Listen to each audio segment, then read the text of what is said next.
लोकसभा क्षेत्रात या लातूर लोकसभा क्षेत्रात निवडणुकीमध्ये आपण लढा देत आहे, काय आपले मुद्दे आहे आणि काय आपण लढा देऊन जनतेसमोर जाणार आहात? लातूरमध्ये गेल्या 10 वर्षापासून भाजपचा खासदार आहे. लातूरची सर्वात मोठी समस्या जी देशाने बघितलेली पाण्याची समस्या आहे. आपल्याला आठवत असेल की लातूरला ट्रेननी पाणी आणलं होतं. या घटनेला जवळपास 20 वर्ष होत आले तरी आजही या लातूरचा पाण्याचा प्रश्न संपलेला नाही. लातूरमध्ये जे भाजपचे खासदार आहेत ते या ठिकाणी अकार्यक्षम ठरलेले आहेत आणि काँग्रेसचे जे उमेदवार आहेत त्यांना असणारं राखीव मतदारसंघामध्ये त्यांच्या जातीचा प्रश्न समोर आलेला आहे. त्यांनी दलितांची जागा चोरलेली अशी गंभीर स्थिती झालेली आहे. त्याच्यामुळे या लातूर मतदारसंघात इनडायरेक्टली जर बोलायचं झालं तर 3 उमेदवार जे प्रमुख स्वतःला समजतायत ते इनडायरेक्टली भाजप सोबत अटॅच आहेत.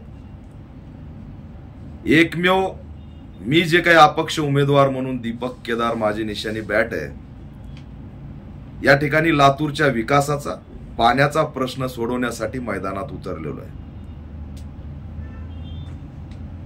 सर, मला हे सांगा, जे दलित आणि आदिवासी जे लोक आहे, मागासवर्गीय लोक आहेत, त्यांचे शोषण होत आहे. अशा लोकांना आपला काय न्याय आणि काय समोर पाऊल राहील?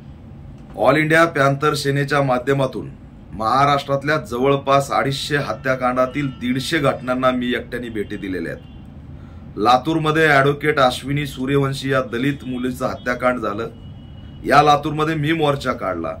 सावकारीच्या वादातून तब घाले या दलित इस्माचं हत्याकांड झालं तेव्हा सुद्धा या घटनेला वाचा मी फोडली.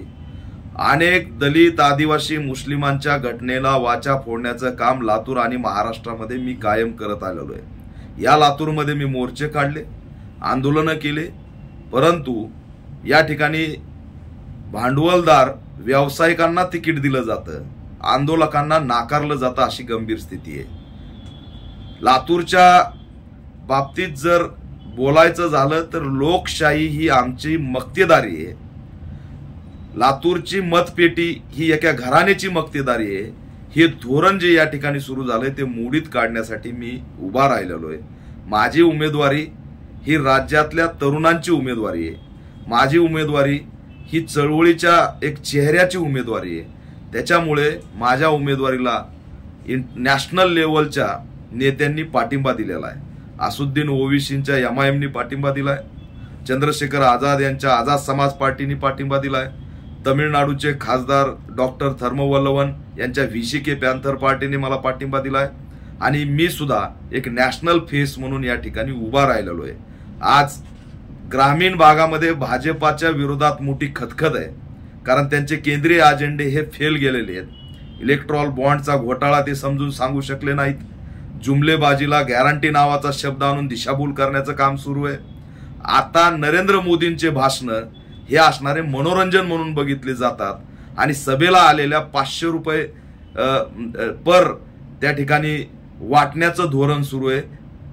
जर ग्राउंड लेवल बघितली तर भाजपच्या पाठीशी लोक राहिलेले नाहीत. मोठी खतखत निर्माण झालेली आहे. त्याच्यामुळे या मतदारसंघात माझा विजय या ठिकाणी पक्का झालेला आहे. परिस्थिती बदललेली. मराठा आरक्षणामुळे मतदार हे एक विचित्र असा असणारा निकाल देतील असं चित्र महाराष्ट्रात तयार झालेलं आहे. कारण या मराठा आरक्षणाला पाठिंबा देण्याचं काम मी केलं. जे प्रस्थापित मराठा नेता म्हणून वागतात त्यांनी असणारं पाठिंबा दिलेला नाही अशी स्थिती आहे.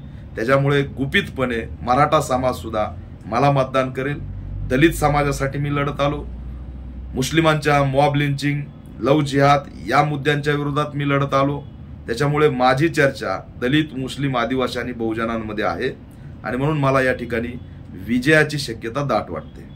एकीकडे काँग्रेस पक्ष वेगवेगळे आश्वासन जनतेला देत आहे, दुसरीकडे भाजपा पण वेगवेगळे आश्वासन देत आहे आणि त्याच्यानंतर महागाई वाढलेली आहे.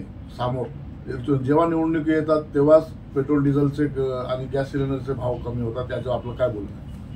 नाही, आता हे सगळे एक्सपोज झालंय. हे कोणीच न्याय देऊ शकत नाही अशी स्थिती झालेली आहे. आम्ही आमचा अजेंडा उद्या प्रेसमधून जाहीर करणार आहे. तो सुद्धा सांगतोय की या देशामध्ये शिक्षण मोफत झालं पाहिजे आणि आरोग्य मोफत झालं पाहिजे. शिक्षणाचे खाजगीकरणाचे केंद्र बंद झाले पाहिजेत. खाजगी महाविद्यालय बंद करा, खाजगी शाळा बंद करा, खाजगी कोचिंग क्लासेस बंद करा. आमच्या देशामध्ये मॉल मोठे आहेत आणि हॉस्पिटल छोटे आहेत. आमच्या देशामध्ये मॉल मोठे आहेत आणि शाळा छोट्या आहेत. हे असणारा आम्हाला बदलायचं आहे. या ठिकाणी अमिताभ बच्चनची तब्येत खराब झाली तर त्यांनी सरकारी दवाखान्यात आलं पाहिजे आणि त्याच्या बेडच्या बाजूला शेतकऱ्याच्या लेकरू झोपलेलं असलं पाहिजे. ही तफावत कशासाठी?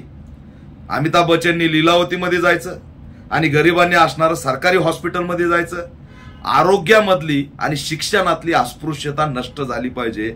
हा यामध्ये आमचं मोठं धोरण आहे. आणि गरिबांना, भारतीयांना काही नकोय. आरोग्य द्या, शिक्षण द्या, मोफत द्या. आज जर डॉक्टर बनण्यासाठी 1 करोड रुपये जर लागत असतील शिकायला, प्रायव्हेट स्कूलमध्ये, प्रायव्हेट कॉलेजमध्ये, प्रायव्हेट युनिव्हर्सिटीमध्ये, तर तो डॉक्टर होऊन ते पैसे वसूल करण्यासाठी लोकांना लुटमार करणार आहे. जर शिक्षणच मोफत देऊन डॉक्टर बनवलं तर 100% तो देशाची सेवा करेल. आणि आमचे हॉस्पिटल मॉलपेक्षा जर मोठे झाले तर त्या ठिकाणी असणारं सगळ्यांचं आरोग्य समान छताखाली या ठिकाणी सुरक्षित राहिल्याशिवाय राहणार नाही. जर संविधानाने समान मूलभूत हक्क आणि अधिकाराची तरतूद केलेली आहे तर मग हे मतभेद कोण निर्माण करतंय? खाजगीकरण 100% बंद झालं पाहिजे. भांडवलदार संपुष्टात आली पाहिजे आणि सर्वसामान्य श्रीमंत असो की गरीब असो यांना समान दर्जाचं आरोग्य आणि शिक्षण मिळालं पाहिजे. हे आमचं या ठिकाणी धोरण आहे. महागाई करणं, या ठिकाणी लोक ट्विटरवर, फेसबुकवर यांच्या विरोधात बोलायला लागले, आंदोलनं उभा करायला लागले, त्या ठिकाणी लोकप्रतिनिधी व्हायला लागले. म्हणून असणारे यांनी पोटापुरतच विचार केला पाहिजे. या मानसिकतेतून महागाई करायची आणि त्याला असणारं देशोधडीला पाठवायचं हे धोरण या ठिकाणी राबवलं जात आहे. जेणेकरून आंदोलन झालं नाही पाहिजे, आवाज उठवला नाही पाहिजे, त्यांनी पोटासाठी झुंज देत राहिली पाहिजे. हा एक समग्र कट या ठिकाणी रचला जातोय. सांस्कृतिक दहशतवाद या ठिकाणी उभा केला जातोय. जाती जाती आणि धर्माधर्मामध्ये वाद निर्माण करून दिशाभूल केली जाते. मूल प्रश्नापासून या ठिकाणी पळ काढला जातोय. त्याच्यामुळे या ठिकाणी गरिबांचं आणि जनतेचं सरकार आलं पाहिजे आणि त्याच्यात आमच्यासारख्या तरुणांची भूमिका असली पाहिजे. हे आमचं धोरण आहे. आज लातूरचे जर उमेदवार बघितले, अनेकांचा इंटरव्ह्यू तुम्ही घेऊन आला असताल, त्यांचं तेज आणि माझं तेज तुम्ही बघितलं पाहिजे. या ठिकाणी उमेद पाहिजे, तरुणांच्या रोजगारासाठी लढण्याची क्षमता पाहिजे. जे गडगंज आहेत त्यांना असणार शेतकऱ्यांचे प्रश्न कळणार काय? राज्याचे उपमुख्यमंत्री देवेंद्र फडणवीस यांनी कधी शेती केली हे मला त्यांनी सांगावं. यांना तर भुईमुगाच्या शेंगा बुडाला असतात की शेंडाला हे सुद्धा माहित नाही. ते शेतकऱ्यांचे काय प्रश्न सोडणार आहे? मी ऊसतोड मजुराचा पोरगा आहे. मला माहित आहे की ऊसतोडत असताना सकाळी 5 वाजता त्या कामगाराला काय इजा होणार आहेत. त्याच्यामुळे जाणीव असणारे लोक तिथं जाणं गरजेचं आहे. निर्दयी लोक गेल्यामुळे प्रश्न मिटत नाहीत. शेतकऱ्यांच्या आत्महत्या विदर्भात सुरू आहेत, मराठवाड्यात सुरू आहेत. विदर्भात आणि मराठवाड्यात कायम जातीचा आणि धर्माचा वाद लावला जातो आणि इथं पाणी सुद्धा दिलं जात नाही. मूलभूत प्रश्न सोडवले जात नाहीत. एकाही आत्महत्या झालेल्या शेतकऱ्याच्या कुटुंबाला मुख्यमंत्री भेट देत नाहीत.